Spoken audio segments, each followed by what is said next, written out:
더불어민주당은 행정수도 이전 여론화에 속도전을 내는 모양새입니다. 김사열 대통령 직속 국가균형발전위원장을 국회로 초청한 건데요. 김 위원장은 최근 50년 동안 땅값이 3,000배나 올랐다며 지역균형 발전의 필요성을 강조했습니다. 취재기자 연결합니다. 송재인 기자. 네, 국회입니다.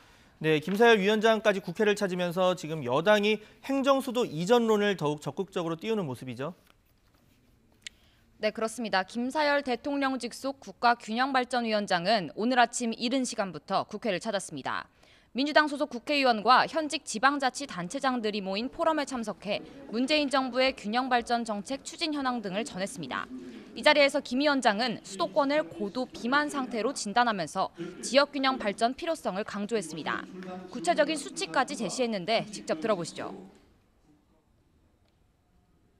1964년에서 2003년까지 한 50년 동안 1인당 국민소득이 우리나라가 150배 증가했습니다. 그런데 같은 기간에 땅값이 어느 정도 올라갔냐면 3,000배로 상승했습니다.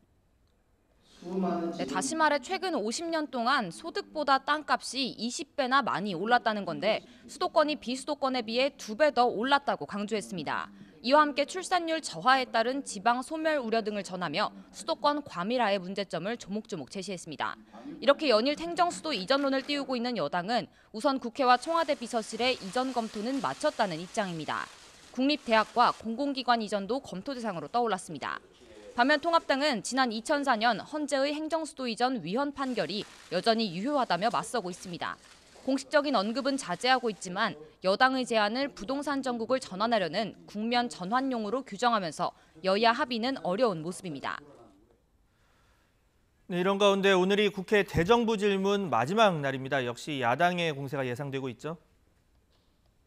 네, 그렇습니다. 오늘 오후 2시 국회 본회의장에서 교육, 사회, 문화 분야 대정부 질문이 진행됩니다.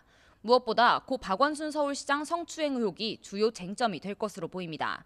이정욱 여성가정부 장관도 출석하는 만큼 박 시장의 성추행 피소 사건과 관련한 질타가 이어질 것으로 보이는데요. 권력형 성폭력 의혹이 제기됐지만 여성가족부가 피해자 보호 등 대처에 소극적으로 일관하면서 자신의 존재와 역할을 스스로 부정했다는 게 통합당의 입장입니다. 이와 함께 박능우 보건복지부 장관을 상대로 한 공세도 예상됩니다. 코로나19 대응 사각지대에 대한 비판과 방역 상황 점검이 줄을 이룰 것으로 보이는데요. 최근 수도권 일대의 수돗물 유충 사태도 불거지고 있는 만큼 수돗물 공방이 이뤄질지도 관심입니다. 반면 민주당은 전국민 고용보험 도입 논의 등 복지 현황과 관련한 질문에 집중할 예정입니다.